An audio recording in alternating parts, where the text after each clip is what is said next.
What is a VPN, and what can you do with it?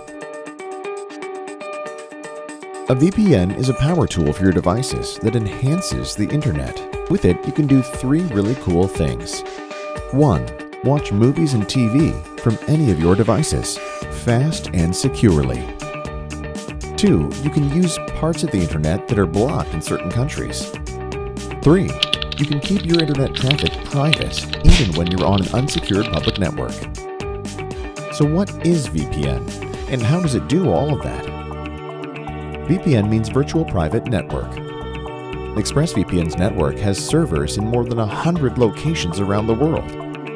Once you have an account, you can connect to the internet through any of these locations. The connection is private, so your movies will stream fast, free from throttling and buffering. Once you're connected, all your internet traffic is encapsulated in a tunnel, allowing it to pass through government filters. Inside that tunnel, your data is encrypted.